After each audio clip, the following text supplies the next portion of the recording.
Hello, my amazing grade 4 artists. Today we are going to be doing something that is practice to help us with our next project, which is to sew our pizza pillow. So today we are going to be practicing 4 different skills. The first one is threading a needle. Then we remember how to tie a knot, but we'll practice it again today. We're going to be doing a little bit of running stitch, which is the dash line stitch. And lastly, we'll practice putting on some buttons onto our fabric. You will have with you a piece of felt that has your needle inside of it, a bundle of thread, and a few buttons to try. So for our first skill, we're going to work on threading our needle. So take off the paper wrapper from your bundle of thread and find the end of your thread. Pull about 1 arm's length. So quite a bit of string, actually. I like to stretch out my arms like I'm giving a big hug to measure my string. If you keep your string in this bundle or loop, it will not get so tangled. Then take your scissors, and to cut our thread, what I like to do is lay my thread over my scissors and hold both sides of the thread to create some tension on those scissors. Then cut. This will help you create a nice, even cut on your threads. Putting your bundle to the side, taking your needle, we're now going to work on taking the threads and put them into the eye of the needle, which is the hole at the top. In order to put your threads into the needle, we need to hold our threads really close to the edge of our fingers. If our threads are out here, we cannot get them into our needle so easy. Hold them as close to the ends of your fingers as you possibly can. Then, work all of those little tiny strings into your needle. But ooh, boys and girls, sometimes this may happen to you, where one string is caught out. It's okay. Let's again try to work all of those threads into the needle, looking down into your needle, making sure that every string on your thread makes it through the eye of your needle. Pull your thread through your needle until the 2 ends of your threads meet together. They're going to sit next to each other because the next thing that we are going to do is to tie a friendship knot at the end of our threads. So you'll notice I've got my threads and needle over here, and here's the 2 ends of my threads. What I'm going to do is work on tying them into a knot by twisting them so that the short end is over top of the long end, putting them under and into the circle, and pull.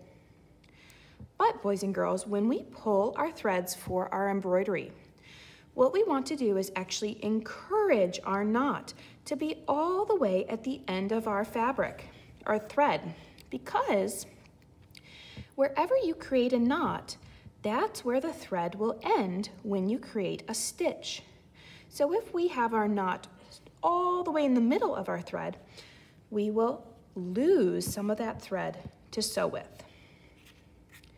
Encouraging our knot towards the end helps to save us some of our thread. All right, I have tied a knot, threaded my needle, and now I'm ready to do some running stitch on my fabric. Something that I do to plan my running stitch is I use a marker to first draw a dash line.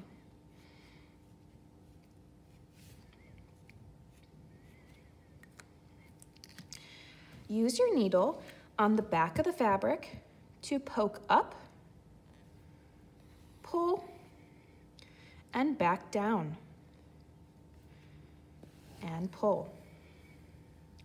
Notice again how that knot is where the thread stayed in my fabric.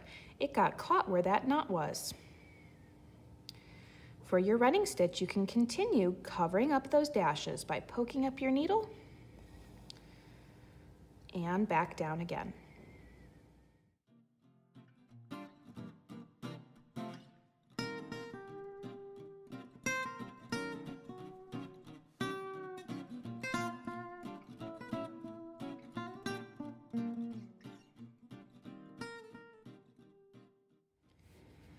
When you finish your running stitch, all of those dashed lines that you created should be covered up by your thread. The last skill that we're going to work on today is how to add on a button. In your bag, you'll find a few different buttons, and you can use as many as you'd like to practice. Some may have 2 holes and some may have 4 holes.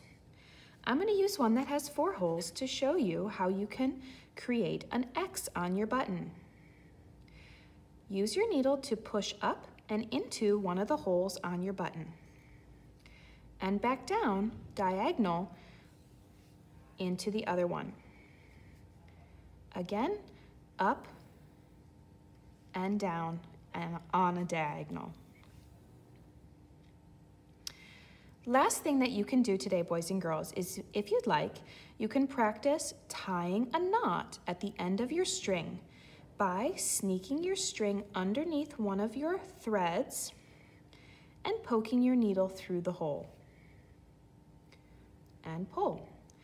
Let me repeat that one more time. Sneak your needle underneath one of your other stitches, pull until you get a hole in your thread, and put your needle through that hole to close the knot. Then you can cut off your thread. Boys and girls, your goal today is to practice all 4 of these skills, getting yourself confident enough with your needle and thread to begin working on our pizza pillow next class.